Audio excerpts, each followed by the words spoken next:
Thanks for joining us this week on the show. I'm so happy to have you with us as we explore the ideas of chasing goals that don't bring you happiness. Or if you've accomplished goals, but you're just not satisfied when you get there, you might think that you're doing it wrong. I'm here with a newsflash. You're not doing it wrong. They lied to you about what would make you happy. So let's take a look at goals that aren't aligned and how we can make the process feel more magnetic and appealing so that you enjoy the journey. Thanks for joining me. Living in a stressful world doesn't mean you have to give up on happiness. Instead, you can shift your perspective of stress and discover how to live your life in flow. Welcome to Happified. I'm your host, Susie Vine. Join me for inspiration and interviews with folks who are shining their light in the world in the areas of positive mindset, health, and wellness. I'm so happy to have you here. What if you could maximize your meditation practice with a tool that maximizes your time and attention with images and affirmations carefully selected to boost your positivity, to help you integrate your intentions into your subconscious? I have a special gift available for you. Visit happifiedlife.com and click on the Start Off Happy button to take a look at the phenomenal technology created by Positive Prime that uses neuroplasticity to literally wire your brain for more happiness, higher productivity, better relationships, and greater success. Head over to the happifiedlife.com page to start off happy with Positive Prime. Enjoy it free for 30 days. Welcome back. I am so happy to have you with me this week on the show. I'm going to dig in a little bit on the topic of success and why it might not bring you the happiness that you expect after doing all of the hard work and achieving your goals. Have you ever noticed this to be the case? Have you ever been one who has put in the work, the long hours, missed out on fun times with friends, maybe even put a relationship on hold, and then found that there really wasn't much to come back to once you reached that pinnacle, that finish line that you were reaching for, and then in the end, discover that you just weren't satisfied. You just didn't feel fulfilled when you finally achieved what you had set your sights on. I can relate. I can appreciate how that feels, that deep disappointment. You might feel discouraged. You might feel like not setting goals again, or you might feel like you did it wrong. Maybe you didn't set a goal that was far enough or high enough. You didn't push yourself hard enough. You could have done more. And that's exactly what I hate to see people do to themselves, because as a population, I feel like we tend to struggle with confidence, with feeling worthy of all of the good things that we deserve to be enjoying in life. And you need to stop putting your pleasure on the other side of the pain of accomplishing these goals. Maybe it's not you. Maybe it is them. Maybe it's everything that you've been told, everything that you've been taught about achieving success and what that means and where happiness actually lies. So let's dig in. It's time to stop chasing goals that aren't yours. And it's time to stop believing that success is what you require in order to feel happy or satisfied or content. Whatever word you put on that feeling of contentment, of pleasure, of enjoying the simple state of being, right? Maybe happiness feels like a higher goal for you. Maybe you've kind of equate happiness with joy. It's all a matter of semantics, but feeling content and satisfaction in your accomplishments is something that everyone deserves to be feeling, and you deserve to be feeling it right now. So if we're going to take a look at goals that aren't authentic, that don't resonate with you really, but this is what we've been chasing, you've got to ask the question, where did they come from to begin with? And so maybe with a quick second to think about that, you're already thinking, a lot of our patterning and modeling comes from our parents. As we are children, we see what our parents aim for and reach for, what brings them happiness or seems to disappoint them, what they consider to be success. And certainly we absorb what they feel will be success for us, right? What they feel we need in our lives in order to be happy. They want us to be happy, but they also want to be happy and satisfied with the life that we create for ourselves. And that can be a little hard to separate, right? And so understanding where they're coming from and what that means is a really important perspective. Starting to differentiate the difference between what their goals are, what brings them happiness, and what brings you happiness, what you want to create in your life, what achievements or accomplishments actually align with the person who you desire to be, free of all influence and modeling from that external world. And beyond our parents, our family at large, our teachers, mentors, friends, our social groups, we certainly see people in our social group who seem to be very happy, who seem to be very successful, and we might admire that and want that for ourselves. Not always understanding or remembering that there is that filter in place, right? We've been talking about that recently, that social filter.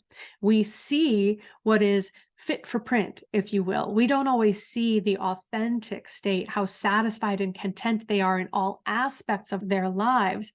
What we might be seeing is the house that we admire, the car that we wish that we had, the pictures of their vacation that we don't give ourselves the time to take. And that's where some envy can be coming up, right? That can start to shape our picture of what our success should look like.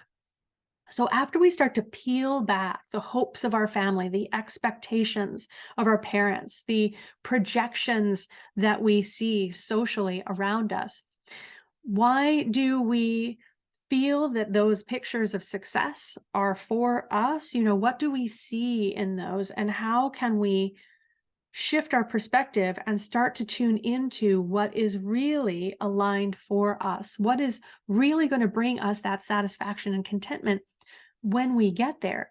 And here's a big question, a little spoiler alert, we're going to be coming back to this. Is it really all about the finish line, or is it time to start focusing on the journey and where you are, and stop measuring yourself as to be falling short? So a lot of times when we chase these goals and we, get to these finish lines, we want a job promotion, we want to finish a project, we want a promotion at work, we want a pay raise, we want to move into a nicer home. How do we feel when we actually get there? Think about the last thing you really pinned all of your hopes on. You put all of your attention there. Maybe you did let things fall away, relationships, your physical health, other situations, in pursuit of this goal. How did you feel when you got there? Was it all that it was cracked up to be? Or did you feel a little disappointed? Or do you remember feeling satisfied, feeling joy in your accomplishment? But did you recognize that sooner than later, you were already looking for the next pursuit, the next goal? How long did you actually let yourself relish in that state of accomplishment and take joy in what you created, or produced, or brought to your life? A researcher in the field of positive psychology, Sonia Lubomirsky, who wrote a terrific book, The How of Happiness, kind of breaks this down into a really easy to visualize pie chart that kind of illustrates that problem of when we reach our success, we don't tend to feel the happiness that we expect to. So if you have felt this, you are far from alone.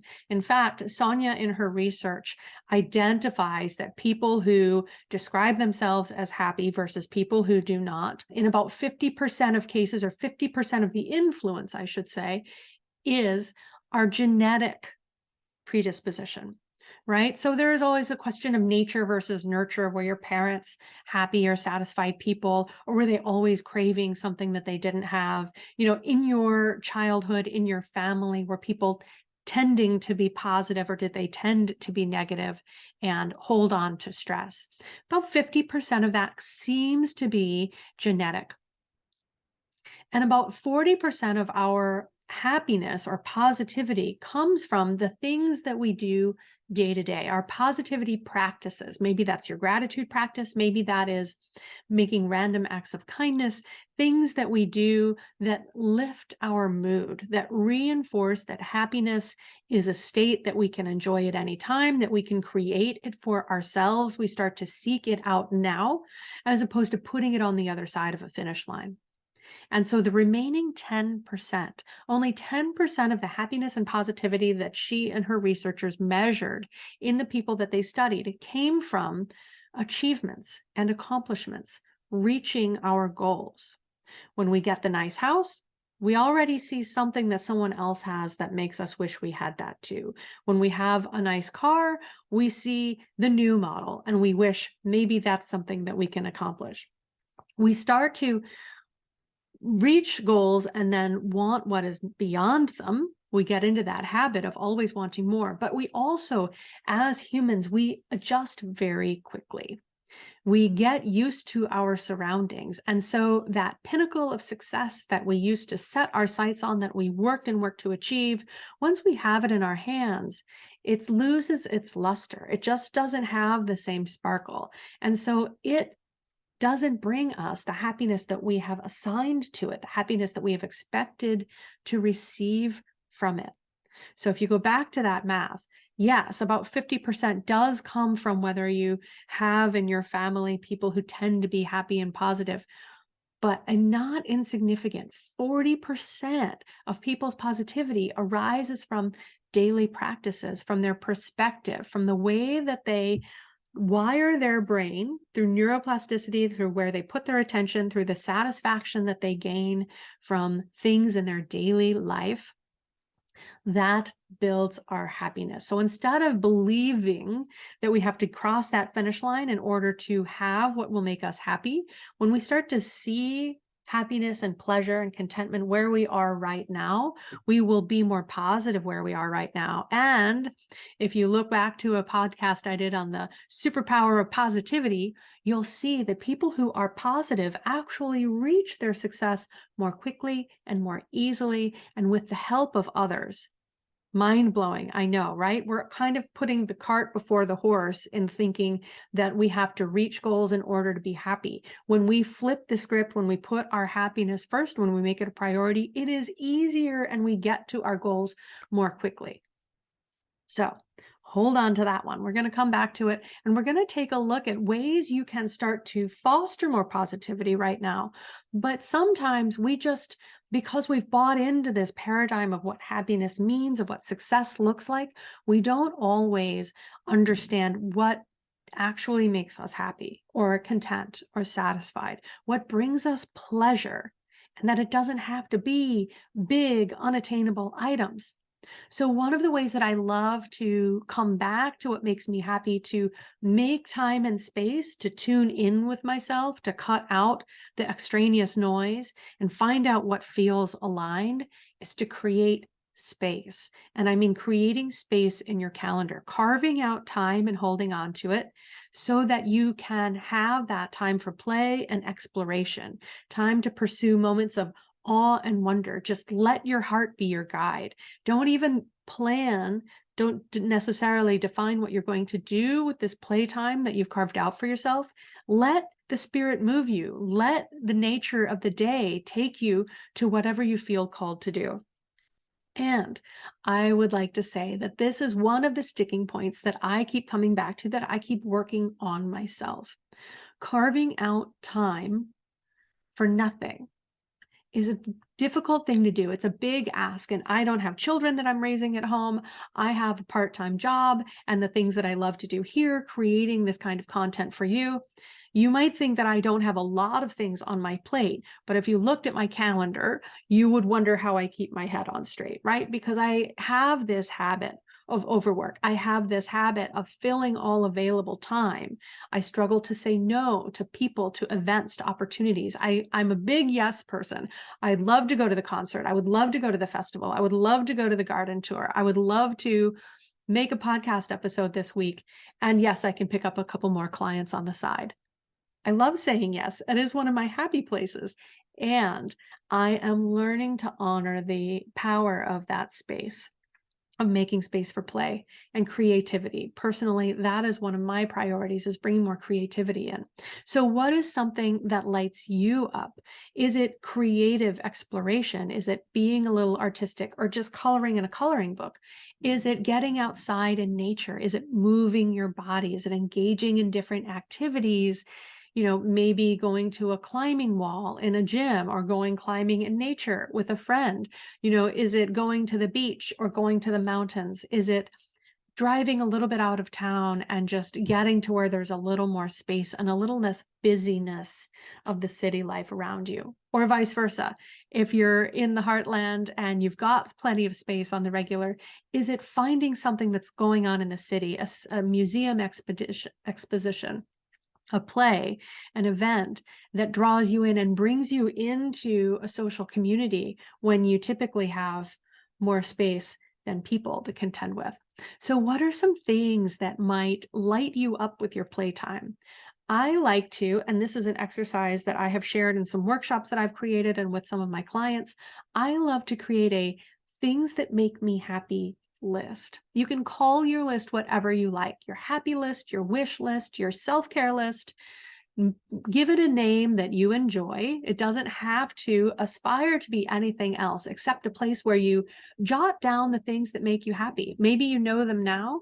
Maybe they're things that as you experience them, it's almost like a log. You come back and you write that down. This was a win for me on this day.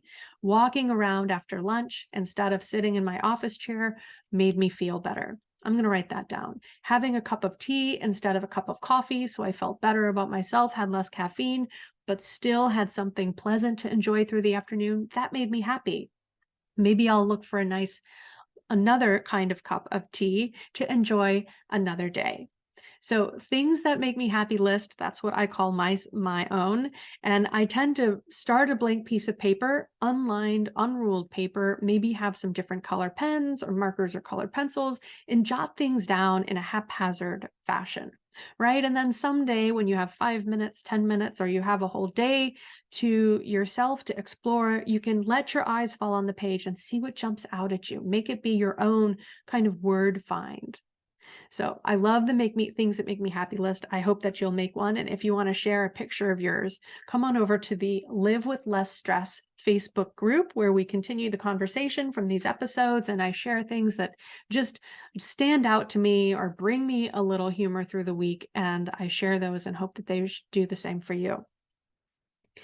So one of the other ways in which we can reconnect with things that make us happy is through social connection. We humans are very social beings, and we thrive when we are in the company of people who we enjoy. And there are introverts, of course, and extroverts, and not everyone wants to be in a large group of people. So people who you resonate with, people whose energy supports you and doesn't leave you feeling drained. I'm not saying go jump into a big group that it takes you a couple of days to recover from, but seek out people who you enjoy, things that they like to do, or that they like to do things similar to your own, and you could build a deeper friendship through more opportunities to connect. But look for ways in which you can build social connection. And really helps us feel more fulfilled and connected. And it helps us to create more memories that we enjoy, that we can look back on as evidence of how much pleasure and happiness we enjoy in life. Right now, right here, where you are on the path, not on the other side of the finish line. And social connection is just one of the aspects that I would also encourage you to take a look at. So if you're still not sure about what makes you happy, what makes you one of an exercise that a lot of different coaches and practitioners like to share with their clients. And so you might be familiar with the wheel of balance, or the life wheel. There's typically 8 aspects of balance that are represented in this wheel. If you imagine a wagon wheel with spokes so that you have 8 areas within it. And so beyond social connection, having friends, we also have the romantic connection or partnership. Other aspects of balance in this wheel are our physical environment, how we feel in our home. Is our home healthy and supportive for us? How we feel in personal or spiritual development, whether you are a religious person, a spiritual person, or someone who simply seeks to grow and evolve along your unique life journey, whether that's personal development or spiritual. What feeds your soul? Finding people who inspire you, who give you ideas and the courage to be more, can be very uplifting. It's good to have some goals as long as those goals are aligned with you and what you feel is most important, with your personal values. And then in the area of work and career, you want to feel satisfied in the work you're doing right now, but also in the trajectory of your career. Maybe work is not your passion, but overall, you can see yourself incorporating more of the things that do light you up. So once you find your mission in life, that doesn't mean you have to change jobs, but how can your work support what you want to be able to create in your life? Another aspect is money and financial support. This can be a touchy area for some of us. A lot of us have money stories that come from our childhoods or, again, our social circles. But how can you feel satisfied and feel like you're moving in a good direction financially? One aspect of this wheel of balance. Fun and recreation, having that space for play, as I already mentioned, to have creativity, to allow curiosity. These moments of awe and wonder, as we experience them, they actually help us to slow the passage of time by giving us these snapshots, these memories and experiences. So fun and recreation is a powerful counterbalance to the busyness of our stressful lives. I already mentioned romance and partnerships as I scan through my notes here, and friends and family, and then finally, physical health. If we don't have the physical health to enjoy our lives, to enjoy doing any of these things, then it is a struggle. So this is a big list. Maybe you were jotting those down as you go along. If not, I will share a resource for you in the show notes. You're welcome to pick up my handout, which includes the Wheel of Life. So you can take a look at these aspects of balance and find out where you rate yourself. Kind of give yourself a scale of 1 to 10 along every of these little pie sections in the wheel. And then choose one area where, if you feel you had a little support here, if you feel this area of your life had a little boost, you would feel happier. You would feel more content, more satisfied. And what's one thing you can do to start moving the needle there? How can you start to feel a little bit more balanced in this wheel? Sometimes they're pretty lumpy. Sometimes it looks a little square. Sometimes you don't think this thing is going to move down the road at all. It looks anything but a circle. And that's absolutely fine. You might take a look at this now. You might take a look at this 3 or 6 months down the road and have a completely different picture, because our perception changes throughout our stages of life.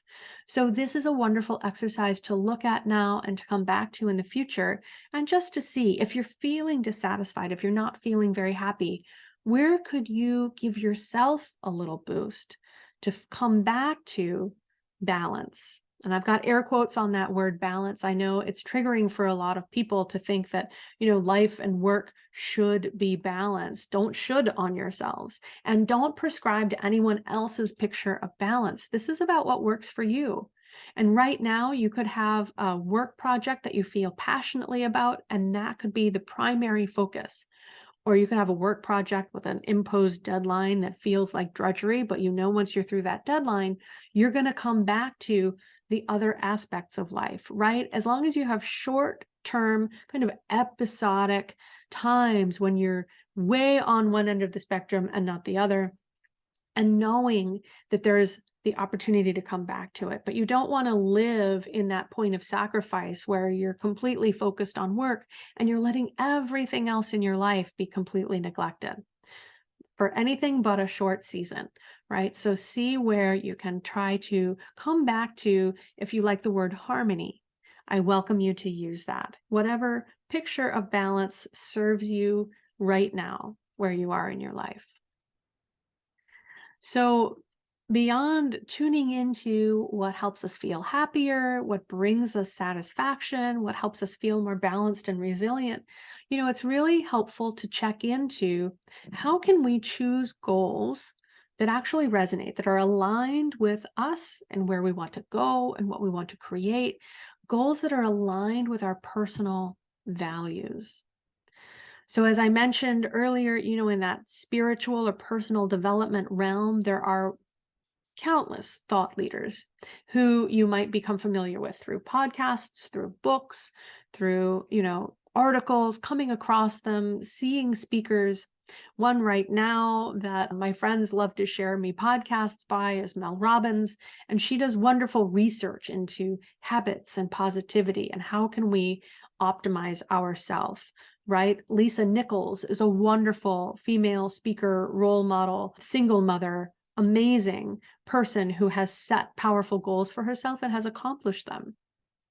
Les Brown is a very charismatic speaker and always very motivating to listen to. What are some speakers or thought leaders that you find inspiring? I'd love to hear from you. Again, over in the Live with Less Stress Facebook group, comment here if you're watching the YouTube video or on happifiedlife.com and let me know some people or some things that spark that kind of inspiration and motivation within you. And choose goals or choose suggestions from them that don't feel overwhelming. Again, that don't feel like they're pressing you into a mold, to fit some kind of expectations. Find people who you resonate with, who don't leave you feeling less than or being hard on yourself, but inspire you to grow rather than making you feel pushed into anything, right? Look for those magnetic energetic responses. That is your inner self. That is your true being resonating with something, connecting with something that is going to bring you forward. And then if you change your mind, you can change your mind. We're all still moving along this path and refining the process, but we don't know unless we give it a try. We give it a listen. We find things, we outgrow things, and we move on to the next. Another thing that I love to consider and that I have learned in my own perspective in choosing goals that resonate is the importance of seeing and understanding generational patterns. And I say, not infrequently, that I think we are healing a lot of deep generational wounds right now. Coming through our human history of the last several hundred years, but even the last handful of decades.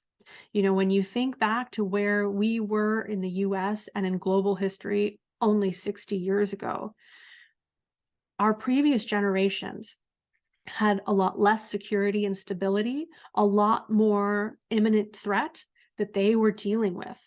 And that stress codes into our DNA. It coded into theirs and was passed down to our parents and was received by us. That epigenetics of stress is very, very powerful and can shape our responses to things.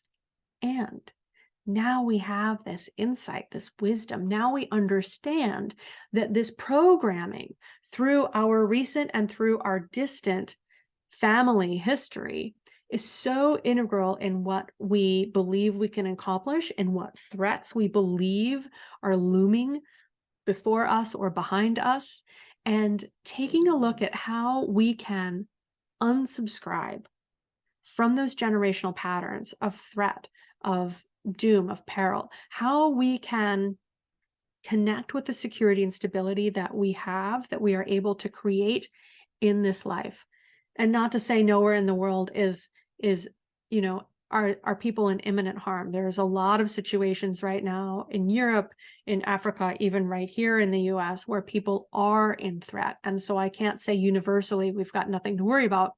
In fact, stress is obviously a part of life. But when we take a look at how we tend to paint a picture of the worst case scenario, we paint a picture of the potential harm and threat. When we get perspective, when we get to the facts, when we stop being emotional in those responses and say, yes, and the evidence points to less crime, the evidence points to greater security, the evidence points to more financial wellness, and we can keep moving in that direction. If we choose to break the chain, if we choose to create a new reality and step into it, instead of being formed and limited by the beliefs and the realities that have treated our previous generations, then we can write a new future. So even though, we feel more stressed than we ever have before, people rate themselves as more stressed and more burned out. When we look at the threats of human history, we can see that this is not one of the most stressful times, and we can get a little bit of perspective. So I encourage you to take a look at ways in which you can start to change that point of view and perhaps start to envision what you want to hand down to your children or hand down to future generations if you don't have children. What kind of world do you want to create? What kind of security? What kind of connection, inclusion, and loving space do we want to be placeholders for? Do we want to be calling in and taking a stand for? Because that's how the change is going to happen. That's how the shift is going to be made, so that our younger generations don't feel the same level of threat, don't need trigger warnings and safe spaces and these insulation practices that they've started calling down because they feel that the world is such a threat. How do we turn down the alarms and start to recognize that we can create safety, that we within ourselves can create safety, so that we don't need the world to be safety wrapped for us? Right? We can start building that confidence within ourselves to be resilient and to move forward. And the influence of that in our future generations will be so powerful, so exciting to see what they then have the courage to call down and create. And I'd like to call back on, as I'm wrapping up my little tirade and exploration here, I'll call back to some of the positivity practices that I mentioned earlier. The gratitude practice is powerful, but also in choosing goals that resonate with you, that inspire you and call you forward. One of the most effective happiness practices is random acts of kindness. So you don't have to make a life goal to do a random act of kindness every day. But if you did, imagine what kind of karmic return you'd be experiencing from that. But think about ways that you can incorporate kindness, ways that generosity can be part of your goal, ways that you can extend a hand to support others as you are moving yourself forward. Because then we can all move forward together, and we get when we give. We feel happier when we contribute to the happiness of others. And so, if only for selfish reasons, I encourage you to give this experiment a try. But think about creating goals for yourself that encompass a generous spirit, that encompass giving to others, and see how that helps you start feeling happier where you are, and experience lasting happiness, contentment, satisfaction, pleasure in what you're creating. So it's not all about reaching a finish line and patting yourself on the back and saying, good work, I never thought I'd get here, and looking around and not having anyone to share it with. How can we create goals that still feel exciting and magnetic, but we can move towards them and remain socially engaged because we're not giving up our social connections while we have our nose to the grindstone, right? How can we get to that finish line by bringing other people up along the path with us, by lifting others and by being kind? How can we do this so that happiness isn't way off in the future, sometimes so you need the binoculars to see it, but we are in it. And we can let that ease the path towards whatever success I hope that you are calling down, that is aligned, that makes you excited to wake up every morning and think, what's the one thing today that I can move forward with the most momentum? What's the one thing I can do today to move me towards that vision? I wish for you that kind of magnetic calling. I wish for you the kind of space where you have the vision and the dream to call it down. And if you have any trouble picturing that, what does that look like? How do I unplug from these goals that don't make sense to me anymore? Please reach out to me. It's what I love to do. I love to support people in flipping the script on stress, on feeling more empowered in what they do and what they're creating in the world, and the health and vitality that we all deserve to enjoy. So if you're feeling stuck, on my website on happifiedlife.com, at the top, you will always find a button that says book a free call and book a free session with me for 30 minutes. And let's talk about where you are and what you'd love to create. Thank you for joining me on the show today. I'm so happy to have you with me along your journey. And until next time, take good care of yourself. Thanks for joining us today. To learn more about living life with less stress and more flow, visit happifiedlife.com. Subscribe on your favorite player to catch the next episode as soon as it's out. Sharing really is caring, so please rate and review the show while you're there. And if you know someone else who would love it, please pass it along. Until next time, my friends, keep on shining.